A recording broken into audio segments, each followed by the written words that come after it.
যত্ন আর দায়িত্ব জিনিসটা আলাদা। বিয়ের পরে আর সম্পর্কে যত্ন থাকে না, থাকে শুধু দায়িত্ব আর দায়িত্ব। আর এই বড় বড় দায়িত্ব পালন করতে গিয়ে ছোট ছোট যত্নগুলো অবহেলা করি,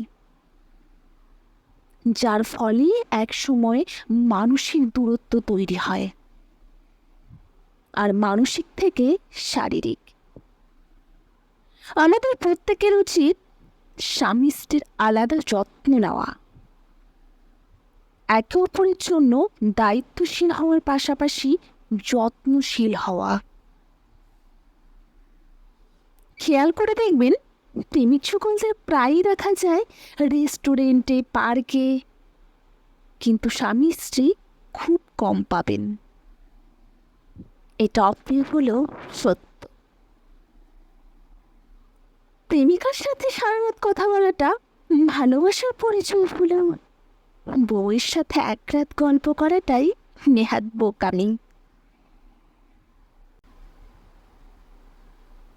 প্রেমিকার লাল গোলাপ পছন্দ বলে সারা দুনিয়া এক করে লাল গোলাপ হাতে দিতে ব্যস্ত প্রেমিক, কিন্তু বউয়ের জন্য কখনো একটা লাল গোলাপের আবদারে তার আদিক্ষেতা লাগে। প্রেমিকার হাতে বিস্বাদের খিচুড়িও অমৃত মনে হয়। মাসে একদিন বউয়ের রান্নায় লবণ কম হলেই সেটা তার ভীষণ বড় অপরাধ। প্রেমিকার জন্মদিন মাথায় শুধু থাকে তাকে সারপ্রাইজ দেবার চিন্তা, আর স্ত্রীর বেলায় হিসেবটা শুধু পাওয়ার দুয়ারে গিয়ে থাকে।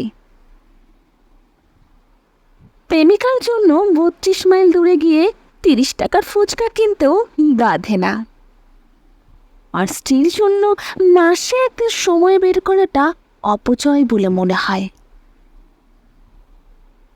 প্রেমিকা অসুস্থ হলে ১০ মিনিট পর পরে তার খোঁজ নেওয়াটা কেয়ার বলে গণ্য, আর স্ত্রী অসুস্থ হলে কেয়ার দরকার হয় না, বিরক্ত লাগে। একটা অনিশ্চিত সম্পর্ককে মানুষ যেভাবে গুরুত্ব দেয়, সেটা যদি বিবাহিত সম্পর্কে দেওয়া হতো, তাহলে চারিদিকে এত ডিভোর্সের ছড়াছড়ি হতো না।